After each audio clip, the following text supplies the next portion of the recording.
Assalamualaikum warahmatullahi wabarakatuh. Perkenalkan, nama saya Nurul Hidayah dengan NIM 055 dari kelas PIC 2024. Di sini saya akan mempresentasikan mengenai gelombang elektromagnetik.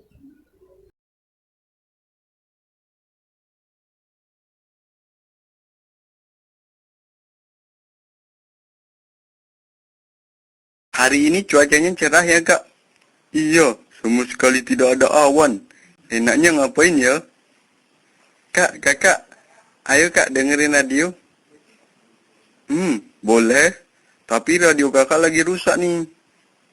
Oh gitu ya kak. Oh iya kak, sebenarnya bagaimana cara kerja radio kak? Tumben kamu bertanya. Tidak apa-apa, pengen tahu aja kak. Radio bekerja menggunakan gelombang elektromagnetik. Oh, lalu gelombang elektromagnetik itu apa, Kak? Kamu kok nggak tahu?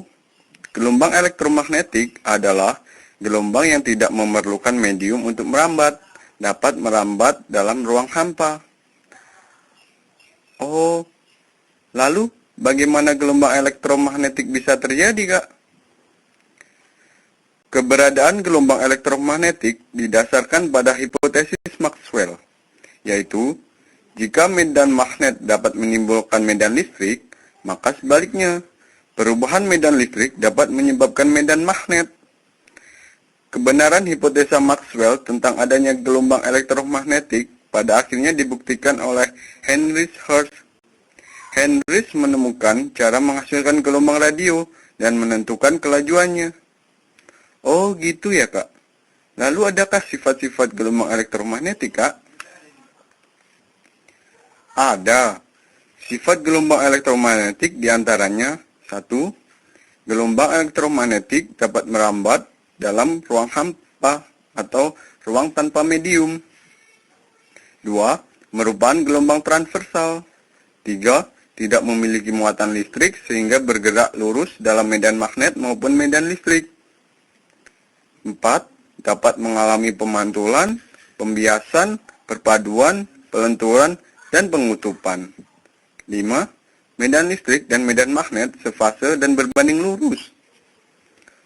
Wah, ternyata banyak ya kak sifat-sifat gelombang elektromagnetik. Ada juga ini urutan. Spektrum gelombang elektromagnetik berdasarkan kenaikan frekuensi atau penurunan panjang gelombangnya. Yang pertama, gelombang radio. Terus, yang kedua, gelombang mikro. Yang ketiga, sinar inframerah. Yang keempat, sinar tampak. Yang kelima, sinar ultraviolet. Yang keenam, sinar X. Dan yang ketujuh adalah sinar gamma.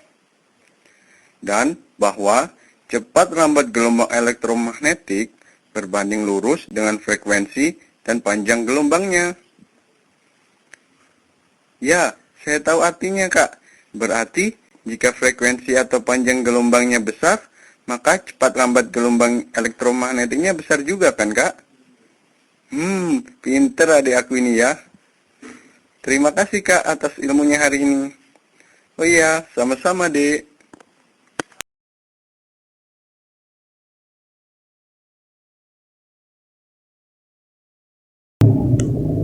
Proses penemuan gelombang elektromagnetik dalam aspek ontologi gelombang elektromagnetik merupakan fenomena fisika yang nyata dan juga dapat diukur.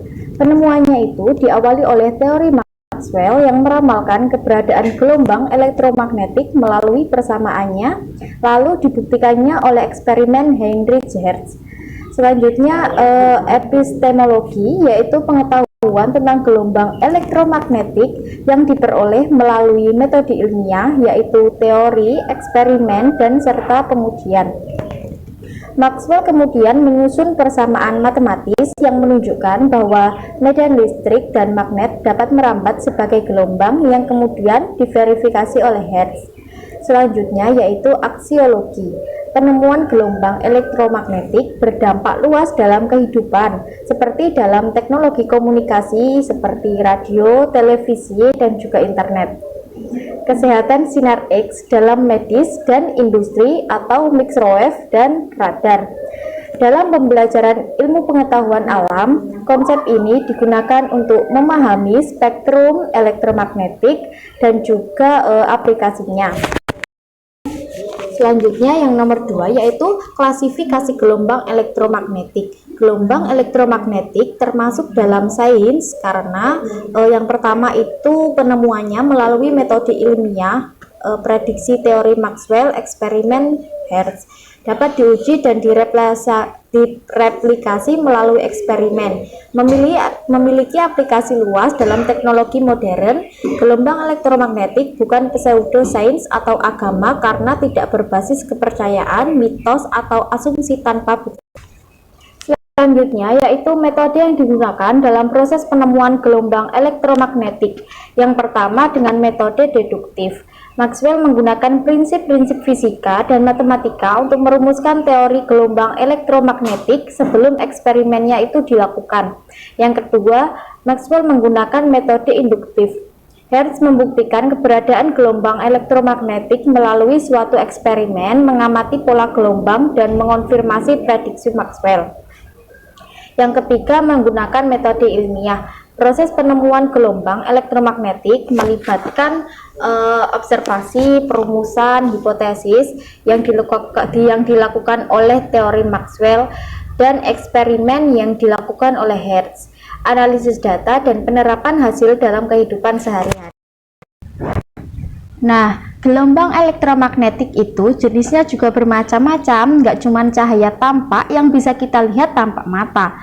Kebanyakan gelombang elektromagnetik ini malah tidak bisa kita lihat sendiri pakai mata.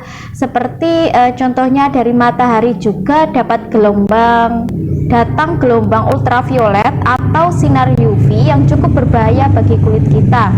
Jika kita terpampang sinar UV, bisa-bisa kulit kita terkena kanker loh. Jenis gelombang elektromagnetik ini tergabung dalam sebuah spektrum gelombang elektromagnetik yang berbeda-beda dari masing-masing gelombang adalah panjang gelombang dan juga frekuensinya.